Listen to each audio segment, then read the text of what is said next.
Fala galera, beleza? Dia 9 de novembro chegando, o dia previsto para o lançamento do edital da Receita Federal, segundo o cronograma que foi liberado há algumas semanas, e você que está se preparando para Minas Gerais ou para Pernambuco, começa a ficar com uma pulga atrás da orelha pensando se vale a pena migrar para o pós-edital da Receita Federal ou não. Já me antecipando a previsão do dia 9 de novembro, do lançamento do edital da Receita Federal, eu vim trocar uma ideia com vocês e traçar alguns casos clássicos nos quais eu acho que vale a pena você considerar se você troca para o edital da Receita Federal ou não, beleza? Vamos lá, galera. Primeiro caso clássico que eu acho que vale a pena, pelo menos, pensar em trocar o pós-edital para a Receita Federal.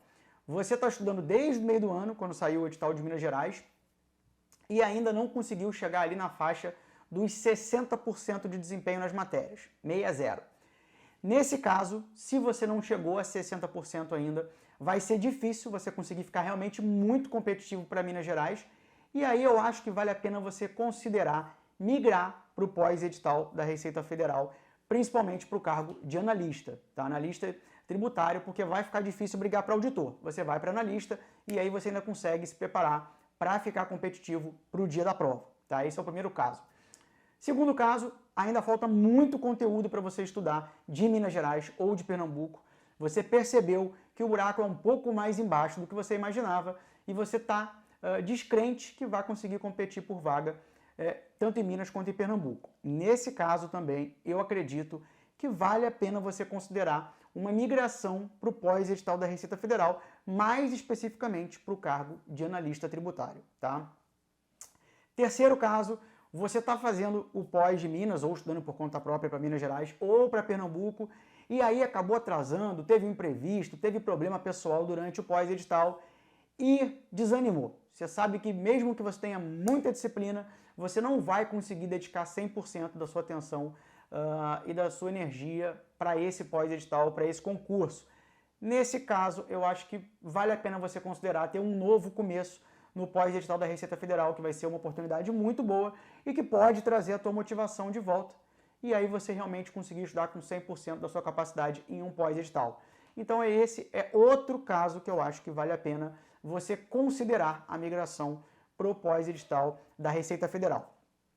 Um quarto caso, e aí diferente dos outros três, de um aluno, de um candidato que está bem para Minas Gerais ou está se sentindo bem para Pernambuco, mas sabe que esses locais, com o tempo, depois de tomar posse, quando acabar ali a lua de mel com a aprovação, esse local não é o da sua preferência, você vai começar a ficar desanimado já pensando num outro concurso, e aí esse aluno, esse candidato, vale a pena começar a pensar se um concurso da Receita Federal para o cargo de auditor fiscal mesmo não seria mais interessante, mesmo sabendo que você vai ter que pagar um pedágio de 3 a 7 anos pelo menos, morando numa fronteira ou numa região que não é a sua de preferência, mas essa condição, por exemplo, se você está se preparando para Minas, ainda é melhor do que saber que você vai morar, de repente, a vida inteira em Minas Gerais e você não é do Sudeste, você é de um lugar muito longe do Sudeste, e aí você sabe que é melhor pagar 3 a 7 anos de pedágio para morar numa fronteira, mas depois conseguir voltar para o seu estado de origem,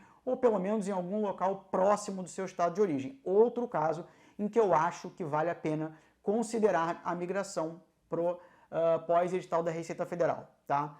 E aí, galera, eu quero fazer uma consideração, na verdade algumas considerações, vou pensar em 3 aqui já, que independentemente do caso, vale a pena você considerar, tá? Primeiro, se você migra para a Receita Federal, você fica enfraquecido para os físicos estaduais e municipais que vem na sequência. E a gente tem aí, pelo menos, Cefaz Mato Grosso e ISS Rio de Janeiro, e ISS Goiânia um pouco menos, mas também não vai demorar, batendo na porta aí para publicar edital. O que acontece?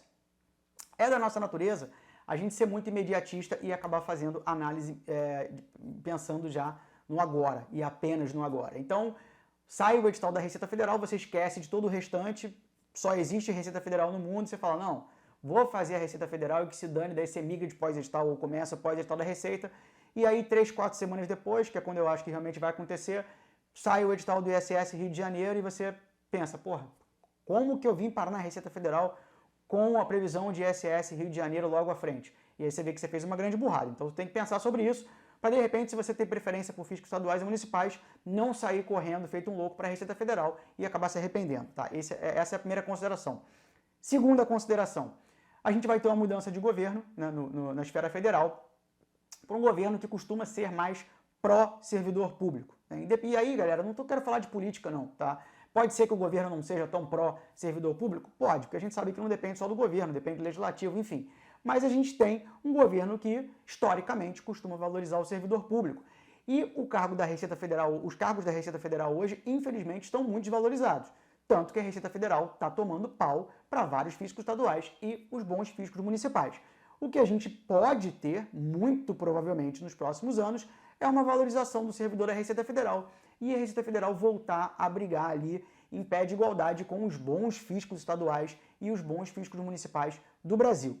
E aí agora uma avaliação independentemente de governo é o seguinte, a Receita vem brigando por reajuste salarial e aumento salarial há algum tempo.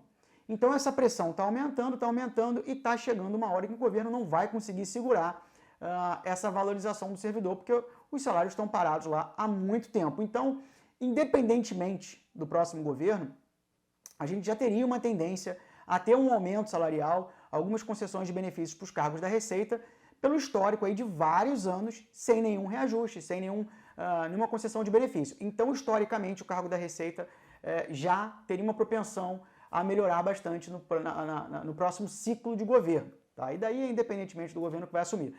Então, eu acredito que lá em 2024, lá em 2025, quando eu for gravar novos top 10 fiscos municipais gerais, por exemplo, eu já tenho que colocar a Receita Federal nesse top, porque a tendência é de valorização dos cargos da Receita Federal pela dificuldade que a galera lá dentro está vivendo. Tá? Então, fiz essas considerações porque eu acho que você tem que colocar isso na balança, tanto perder competitividade nos fiscos estaduais e municipais ao migrar para a Receita, como também a previsão de melhora que a gente tem no curto e médio prazo lá, para você tomar uma decisão aí que não vai ser fácil, tá? Independentemente de qual seja o seu caso, decidir por migrar para a Receita Federal não vai ser uma decisão fácil. Eu sei que muitos de vocês não entraram em nenhum pós-edital, porque já estavam esperando a Receita Federal, nesse caso aí tu não tem muito o que pensar, saindo do edital dia 9 mesmo, é só emburacar no estudo para a Receita Federal, e para você que vai fazer isso, boa sorte, na verdade para todos vocês que vão tentar essa prova. Beleza, galera? Espero ter ajudado vocês. Qualquer coisa, comenta aí que a gente vai trocando ideia. Se o seu caso não foi narrado aí, fala aqui que a gente pode conversar também.